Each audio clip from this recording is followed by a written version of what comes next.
Capítulo 3. O embaixador. Debaixo de um escaldante sol líbio, Chris Stevens abriu seu sorriso de dentes brilhantes. Pegou uma tesoura e aproximou-se de uma fita vermelha, levando aquilo muito a sério. Mas antes de encostar a lâmina no cetim, ele fez um gesto típico seu. Convidou uma autoridade do Ministério das Relações Exteriores da Líbia, Abdurrahman Al-Ghanas, para fazer as honras junto com ele. Com as mãos direitas juntas segurando a tesoura, Stevens e Al-Ghanas cortaram a fita, disparando uma salva de palmas dos trabalhadores, da embaixada americana e das autoridades líbias, enquanto um grupo de jornalistas gravava a cena. Era 26 de agosto de 2012. Na ocasião da reabertura da seção consular da Embaixada dos Estados Unidos em Trípoli, a unidade responsável pela concessão de visto. Incluir Al-Ghanas no ritual da fita era uma manobra clássica de Stevens. Como embaixador americano na Líbia na era pós-Gaddafi, Stevens considerava essencial promover e proteger os interesses dos Estados Unidos, e para isso, trabalhava de mãos dadas, literal e figurativamente, com o embrionário governo líbio e com o povo que ele devia supostamente representar. Laços baseados em confiança e conexões pessoais, Stevens acreditava, levavam a uma diplomacia bem-sucedida. A reabertura da seção consular criará novas oportunidades para aprofundar os laços entre nossos dois países, disse ele aos presentes. As relações entre governos são importantes, mas as relações entre pessoas são a verdadeira base da mútua compreensão. É por isso que a reabertura da nossa seção consular é um marco tão importante nas relações entre nossos dois países. Portanto, a minha mensagem para os líbios hoje é: Ahlan wa sahlan bik. Vocês são bem-vindos para visitar os Estados Unidos, e aqui está a porta. A cerimônia era uma das realizações mais comuns que Stevens levava a cabo em seu papel de embaixador da Líbia. Longe da vista dos repórteres, ele se encontrava com colegas diplomatas e líbios que ocupavam posições altas e baixas, de ministros do governo a autoridades locais, empresários poderosos a pequenos lojistas, sempre com o objetivo de fornecer aos estrategistas políticos em Washington informações essenciais sobre os conflitos no norte da África. Os contatos de Stevens quase sempre ficavam tão confortáveis na presença dele que dispensavam totalmente as formalidades e usavam seu primeiro nome. A informalidade agradava a Stevens, e a maneira como os falantes de árabe pronunciavam Chris o divertia tanto que ele assinava os e-mails para os amigos imitando gentilmente essa pronúncia, Quiris. Stevens sabia que ainda havia muito trabalho. Quando a cerimônia da sessão consular terminou, ele retornou para as ininterruptas tarefas práticas da diplomacia. Nos dias por vir, ele participaria de longas reuniões de terno e gravata, mas também sentaria descalço no chão da casa subterrânea de um berbere e usaria as mãos para comer um prato bagunçado de massa de pão sovado, carneiro cozido e ensopado de tomate chamado bazin. Teria uma pequena trégua ao viajar para Estocolmo para o casamento de gala de um amigo e de lá para Viena, onde teria 2 dias de folga. 2 semanas depois do corte da fita, Stevens faria uma espécie de retorno para casa. Sua primeira visita como embaixador à cidade onde a Revolução Líbia começou, Benghazi. Geralmente existem 2 tipos de embaixadores americanos: negociadores notórios ou líderes cívicos enviados a locais glamourosos como França e Reino Unido como retribuição por contribuições ou apoio político, e burros de carga enviados para lugares hostis como a Líbia como recompensa por experiência e know-how. Chris Stevens era um exemplo deste último. Batizado John Christopher Stevens, ele tinha 52 anos, nunca foi casado, estava em boa forma física, tinha uma testa grande coroada por um volumoso cabelo, louro, ficando grisalho. Seu ofuscante sorriso chamava a atenção das pessoas e os olhos azuis expressivos a prendiam. Eles podiam flamejar raiva quando necessário, porém, mais frequentemente, exibiam a verdadeira natureza de Stevens. Cuidadoso, questionador, compreensivo, determinado e paciente. Criado no norte da Califórnia, Stevenson tocava saxofone e era filho de um advogado com uma violoncelista. Formou-se em História em 1982 na Universidade da Califórnia em Berkeley. Passou 2 anos no Corpo da Paz lecionando inglês na remota Cordilheira do Atlas, no Marrocos, e ali se apaixonou pela região e encontrou sua vocação. Em 1989, formou-se advogado pela Faculdade Hastings de Direito, em São Francisco, na Califórnia. Depois se tornou mestre em Segurança Nacional pelo National War College. 2 anos após ter se tornado advogado, Stevens trabalhou com lei de comércio exterior em Washington, D.C., mas seu coração foi fisgado pelo serviço internacional. O foco dele era o Oriente Médio, e ao entrar para o Departamento de Estado, participou de missões na Arábia Saudita, Síria, no Egito e em Israel, onde trabalhou com questões palestinas durante a Segunda Intifada. Tornou-se fluente em árabe e desenvolveu um gosto pelo forte e melado chá que rega as ocasiões nas quais os relacionamentos na região são forjados. Entre um cargo no exterior e outro, Stevens trabalhava na política do Oriente Médio, na sede do Departamento de Estado em Washington, e era membro do Comitê de Relações Internacionais do Senado. Em 2007, Stevens foi nomeado chefe adjunto de missão, depois agente diplomático da Embaixada dos Estados Unidos em Trípoli. 1 ano após ter chegado à Líbia, Stevens ganhou uma nota de pé de página em uma das muitas histórias estranhas sobre Gaddafi.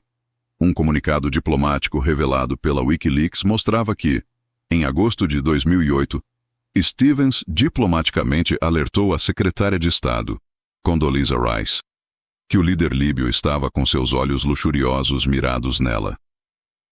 Um autoproclamado intelectual e filósofo, Stevens escreveu a Rice.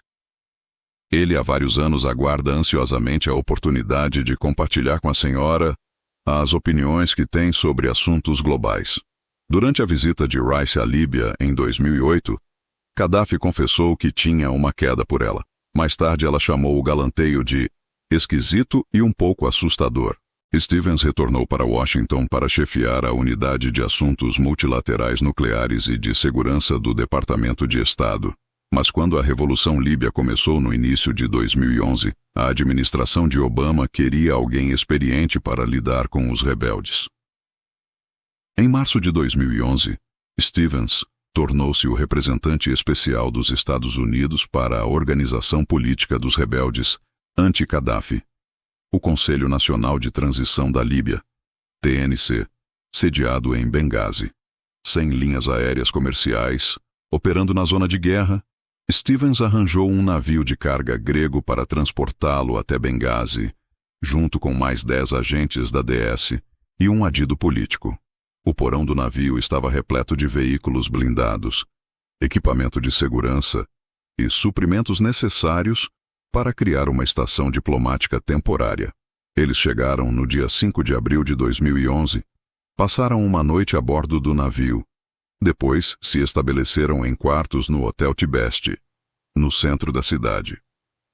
Líderes rebeldes em Benghazi encontravam-se frequentemente no Tibesti, que também abrigava enviados italianos e catarianos, agentes das Nações Unidas e jornalistas estrangeiros que cobriam a guerra. A embaixada em Trípoli tinha suspendido as operações e evacuado todos os americanos 6 semanas antes. Sendo assim, a chegada de Stevens fez dele o diplomata dos Estados Unidos com o cargo mais alto na Líbia.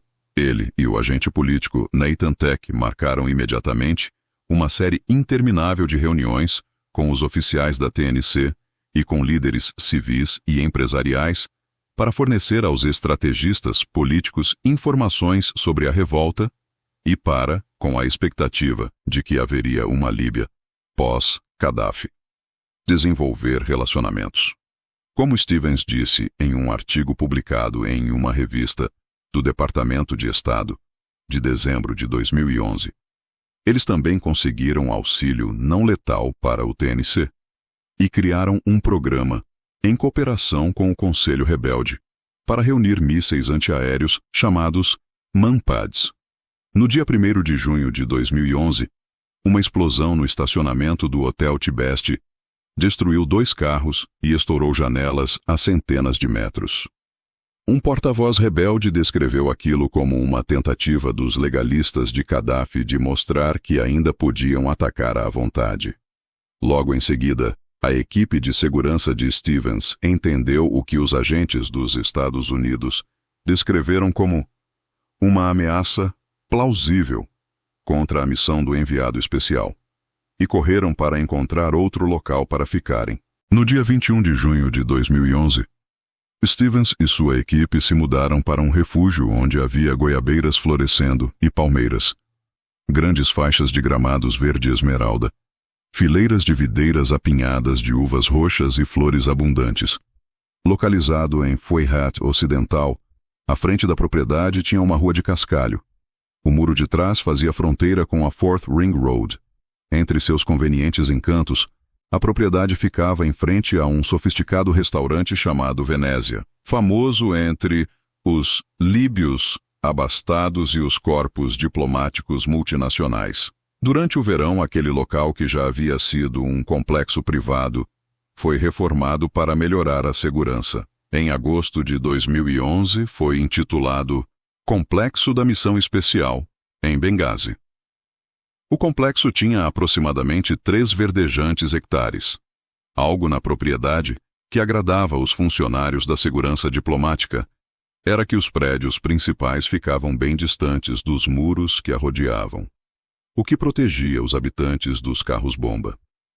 Além disso, a equipe da DS providenciou para que algumas partes dos muros fossem reforçadas e aumentadas até 3 metros, embora algumas áreas tenham ficado com 2,5 metros.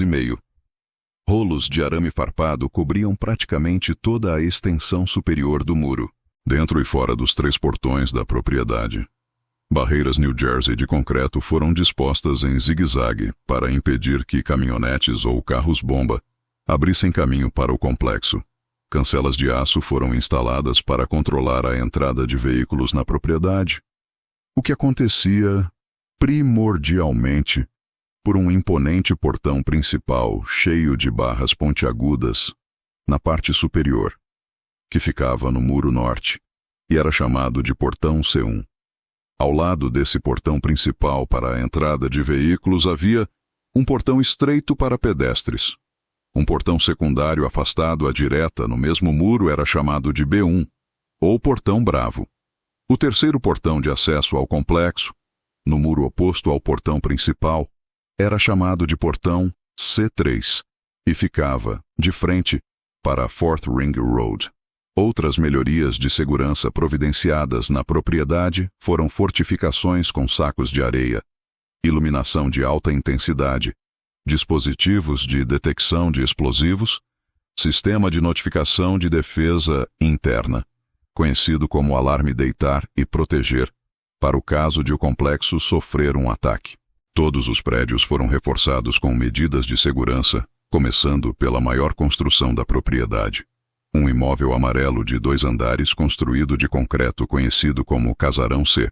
Era nele que Stevens morava e trabalhava, e o lugar depois ganhou o carinhoso apelido de Chateau Christophe.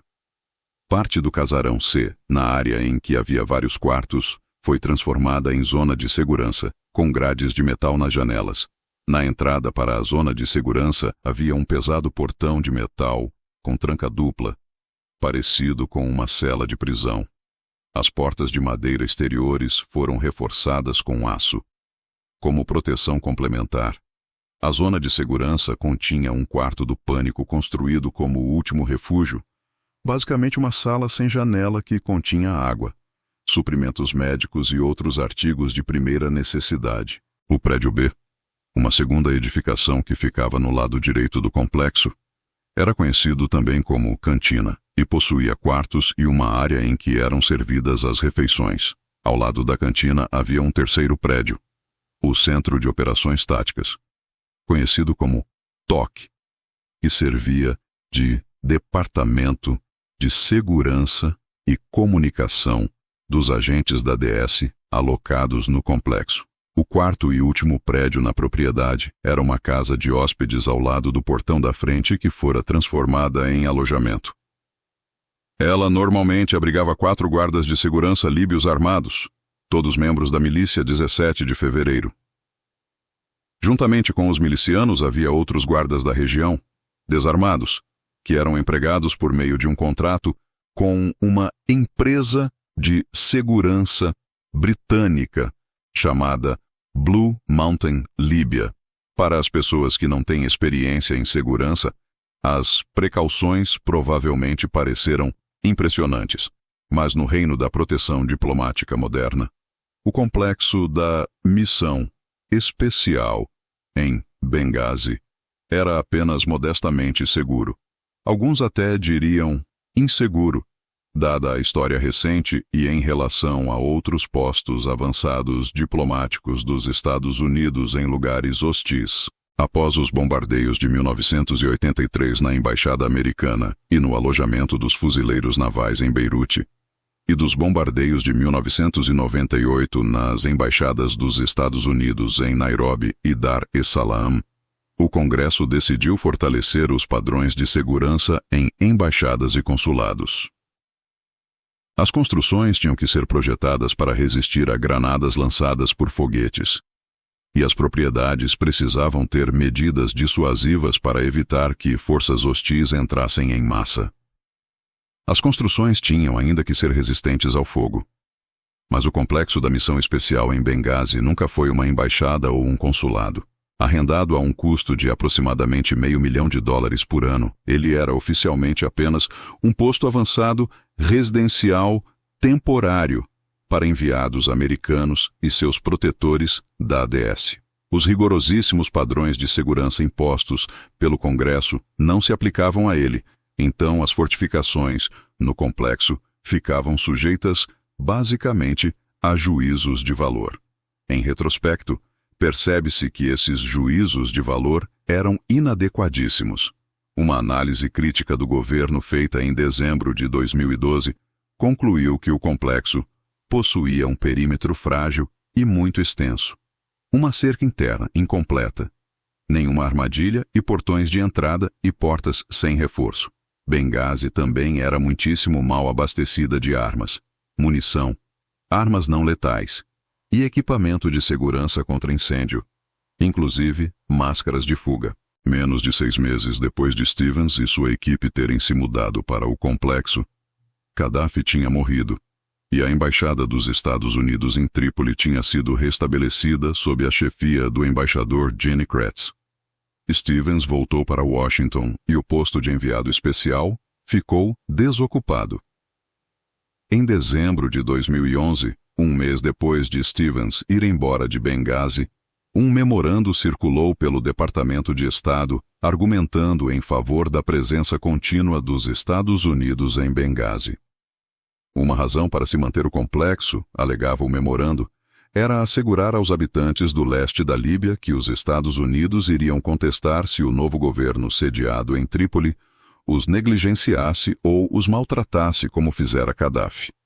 Embora nenhum enviado especial tenha sido escolhido para substituir Stevens, o complexo em Benghazi permanecia aberto e era vigiado por um grupo de funcionários do Departamento de Estado que, por períodos curtos, se revezavam e, quando lá estavam, eram chamados de diretor responsável. No início de 2012, Kretz foi designado embaixador de Gana e Stevens era a escolha natural para substituí-lo. Na audiência de confirmação, diante do Comitê de Relações Exteriores do Senado, Stevens adotou um tom de otimismo. Há uma formidável boa vontade para com os Estados Unidos na Líbia atualmente. Os líbios reconhecem o papel-chave desempenhado pelos Estados Unidos na construção de apoio internacional para o levante contra Gaddafi. Eu via essa gratidão frequentemente quando servi em Benghazi, desde o nosso compromisso com a liderança da revolução, até o nosso trabalho inicial com a sociedade civil e as organizações de mídia. Quando Stevens foi confirmado embaixador, o Departamento de Estado o exibiu em um vídeo que o reapresentava aos líbios. Ele falou sobre sua criação, sua educação e suas experiências, enquanto fotos de seus anos anteriores na Líbia e em outras partes do mundo árabe apareciam na tela. Agora estou empolgado por voltar para a Líbia para continuar o excelente trabalho que começamos, afirma Stevens no vídeo, e construir uma parceria sólida entre os Estados Unidos e a Líbia para ajudar vocês, povo líbio, a atingir seus objetivos. Ele concluiu prometendo que os dois países iriam trabalhar juntos para construir uma Líbia livre, democrática e próspera. A prioridade de Stevens seria ganhar confiança em vez de pontos, respeito duradouro, em vez de concessões superficiais. Ele desafiaria a imagem estereotipada do embaixador americano presunçoso que, ao contrário disso, Stevens irradiaria humildade. Armado com seu novo cargo, o embaixador Stevens chegou a Trípoli no dia 26 de maio de 2012. Ele passou os 3 meses seguintes restabelecendo relacionamentos dos tempos em que tinha ficado na capital. Mas seu otimismo foi testado desde o início por instabilidade e violência. De seu escritório em Trípoli, Stevens observava em primeira mão a deterioração da situação da segurança na Líbia durante o final da primavera de 2012. Além de sua apreensão sobre a embrionária democracia árabe, Stevens se preocupava consigo mesmo e com seus funcionários. No início de junho, ele mandou um e-mail para a autoridade do Departamento de Estado em Washington, solicitando permissão para que 2 destacamentos de segurança móvel, conhecidos como Equipe MSD, compostos de 6 homens cada, fossem mantidos na Líbia durante as eleições nacionais, que aconteceriam em julho e agosto. Stevens escreveu que o pessoal do Departamento de Estado se sentiria bem mais seguro se pudéssemos manter 2 equipes MSD conosco, nesse período, para dar apoio aos nossos funcionários e fornecer segurança pessoal para mim, para o chefe adjunto da missão e para os visitantes VIP. A solicitação foi negada, disseram a Stevens, que devido às limitações de pessoal e outros compromissos. Um mês depois, no dia 9 de julho de 2012, Stevens e o pessoal da segurança da embaixada, conduzidos pelo agente da DS Eric Nordstrom, solicitaram ao Departamento de Estado para estender a presença de uma equipe de segurança local, ou SST, que era constituída de 16 operadores especiais militares da ativa. O Departamento de Defesa do Comando da África, responsável pela unidade, queria estender a permanência da equipe em Trípoli, mas autoridades do Departamento de Estado decidiram que agentes da DS e guardas contratados na região podiam fazer o serviço, e que os operadores da SST não eram necessários. Nas semanas seguintes, o general Carter Ham, chefe do Comando da África, perguntou 2 vezes a Stevens se ele queria que a SST permanecesse na Líbia. Apesar da solicitação anterior para estender a permanência da equipe, Stevens não se oporia à decisão das autoridades do Departamento de Estado. Ele recusou as ofertas de Ham. Então, a SST foi embora da Líbia, ainda que Stevens estivesse seguindo em frente com seus planos de visitar a tensa cidade de Benghazi. Por mais preocupado que estivesse com a segurança para o seu pessoal, Stevens permaneceu aparentemente otimista, até mesmo inspirador. Ele posava para tantas fotos com crianças, avós, autoridades locais e lojistas líbios que os funcionários da embaixada brincavam que provavelmente não existia uma pessoa em Trípoli que não tivesse uma foto com o embaixador americano. Um dia, no final de agosto de 2012, em que Stevens sentou-se no chão para jantar na casa de um berber, estava acompanhado da jovem agente do Serviço Internacional, chamada Hannah Draper. Algumas semanas antes, ela escrevera em um blog um post deslumbrado sobre ele. O embaixador Stevens é uma lenda na Líbia por ter passado quase todo o período da Revolução em Benghazi, estabelecendo ligação com os rebeldes e liderando uma equipe reduzidíssima de americanos no local para apoiar os esforços humanitários e reunir-se com líderes políticos em ascensão. Vários líbios Me contaram o quanto significa para eles que Stevens tenha ficado aqui durante a Revolução, perdendo amigos e sofrendo privações ao lado de líbios comuns. Não poderíamos pedir um embaixador melhor para representar os Estados Unidos durante este período crucial na história líbia.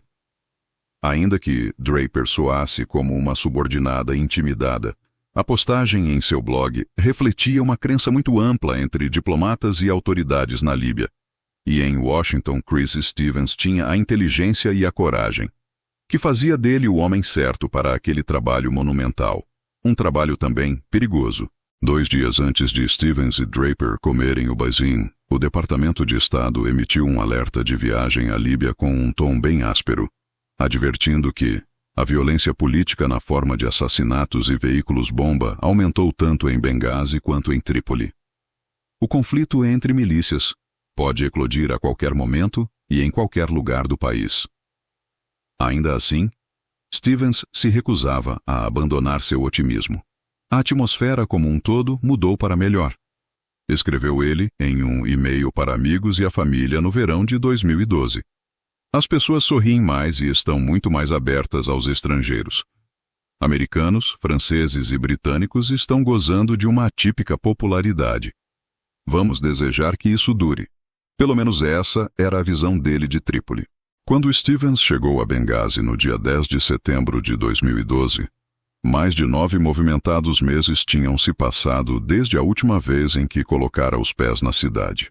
A aparição pública da visita seria para cortar mais uma fita, esta em uma escola local. A cerimônia celebraria a abertura de um cantinho americano, um espaço amigável e acessível, patrocinado pelo governo dos Estados Unidos, cheio de livros bilíngues, revistas, filmes, pôsteres, guias e outros materiais para os líbios aprenderem sobre os Estados Unidos.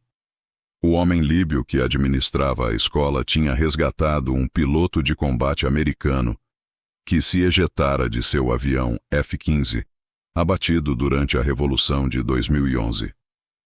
Longe dos olhos do público, Stevens pretendia retomar o contato com velhos amigos e solidificar o relacionamento com autoridades governamentais locais, empresários e diplomatas estrangeiros em Benghazi. Ele parecia ter uma visão bem realista do perigo que enfrentava. As milícias são poderosas no local, escreveu ele em seu diário no dia 6 de setembro, de acordo com o The New York Times. Condições arriscadas, incluindo carros-bomba, ataques ao consulado. Continuava Stevens. Lista negra islamita em Benghazi. Eu sou alvo de acordo com um proeminente site. Acabaram as minhas corridinhas fora do complexo. A segurança foi composta por 2 agentes da DS que acompanharam Stevens desde Trípoli. 3 outros agentes já estavam posicionados no complexo da missão especial, o que fazia com que fosse um total de 5 o contingente de DSS em Benghazi. David McFarland, um agente político do Departamento de Estado, também estava no complexo para cumprimentar Stevens. Ele já estava servindo temporariamente em Benghazi como diretor responsável. Com a chegada de Stevens, McFarland voltaria para Trípoli no dia seguinte de manhã. O último americano no complexo era um especialista em informática do Departamento de Estado que chegara uma semana antes, para garantir que o embaixador pudesse contar com uma comunicação segura. Seu nome era Sean Smith, embora muitos de seus amigos o chamassem de Vile Rat. Com 34 anos, Smith era funcionário do Departamento de Estado há uma década, depois de ter passado 6 anos na Força Aérea. Casado e pai de 2 filhos, ele tinha um cavanhaque aparado, um sorriso irônico que transformava seus olhos em fendas estreitas e uma reputação lendária na comunidade de jogos online. Steve era um grande jogador de EVE Online, um jogo de ficção científica em que os jogadores pilotam espaçonaves customizadas por milhares de galáxias digitais. Embora a fantasia futurista seja aparentemente sobre mineração pelo universo afora, EVE é um jogo dentro de outro jogo. A ação mais intensa vem das maquinações políticas de dezenas de milhares de assinantes que pagam e organizam alianças. A persona online e o codinome de Smith era Vile Rat, um diplomata e espião que manipula relações complexas em favor de sua aliança, chamada Gunsworn. Na vida real, ele era tranquilo, inteligente e humilde. Na vida fantasiosa, seu avatar era astucioso e parecia um doppelganger maligno de Smith, com um nariz aquilino e uma cara eternamente fechada. A única coisa que Smith e seu avatar tinham em comum era a cabeça raspada. Para passar o tempo durante suas folgas em Benghazi, Smith mantinha contato regular não somente com a família, mas também com seus companheiros, jogadores de EVE. Além dos 7 americanos, no complexo da missão especial também havia 3 membros da milícia, 17 de fevereiro, que moravam no alojamento próximo ao portão da frente. Um quarto miliciano que normalmente morava com eles estava ausente há vários dias, segundo ele, por doença na família. A confiança nos guardas era, na melhor das hipóteses, suspeita. Durante os meses anteriores à visita do embaixador, uma inspeção feita pelo governo dos Estados Unidos revelou que o complexo fora vandalizado e atacado pelos mesmos guardas que estavam lá para protegê-lo. Além disso, no local havia um grupo desarmado de guardas líbios que prestavam serviço por meio de um contrato com a Blue Mountain. O tempo todo, havia 5 deles trabalhando em turnos ininterruptos de 8 horas cada. Eles abriam e fechavam os portões, faziam a detecção de metal e verificavam as bagagens no portão de entrada. O papel mais importante deles era fazer a ronda no local para garantir um alerta rápido em caso de ataque. Quando Stevens chegou ao complexo, os agentes da DS que lá moravam mostraram a ele os aprimoramentos e melhorias no Casarão C, desde a última vez em que ele estivera ali, 9 meses antes como enviado especial. O tour providenciado pelo responsável pela segurança pessoal de Stevens, o agente da DS Scott Wickland, também deu ao embaixador a oportunidade de familiarizar-se com a configuração de sua moradia temporária em Benghazi. A área principal do espaçoso casarão tinha uma parte aberta de uns 200 metros quadrados. Depois do hall de entrada, havia uma cozinha moderna e uma sala de jantar formal à esquerda, uma sala ampla no centro e uma área para café da manhã à direita. A bem equipada residência era decorada com um estilo moderno, ainda que antiquado, do Oriente Médio, com poltronas e sofás confortáveis e estofados e tapetes persas espalhados pelo chão de mármore bege e preto cintilante. Pinturas a óleo e arandelas adornadas enfeitavam as paredes e no teto havia lustres de cristal extravagantes. Pesadas cortinas cor de nogueira emolduravam as janelas, combinando com mesas de madeira escura e outros móveis caros. Atrás da casa, na parte de fora, havia uma piscina e um vestiário. Resquícios da anterior encarnação do complexo como casa luxuosa. Por último, Wickland conduziu Stevens à parte mais importante do casarão, a zona de segurança. Quando estavam ali, o agente da DS ensinou ao embaixador como destrancar e abrir janelas para a fuga emergencial em seu quarto.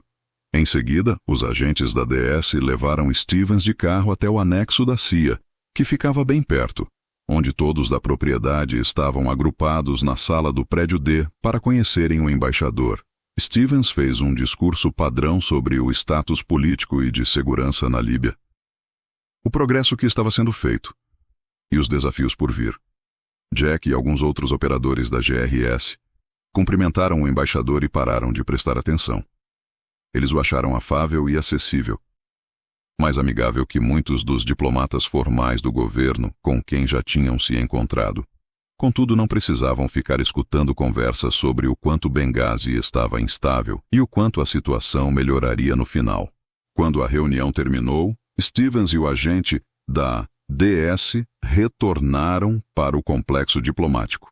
Nesse momento, Benghazi era o lar de aproximadamente 30 americanos em espaços oficiais, 7 no complexo da missão especial e o restante no anexo da CIA.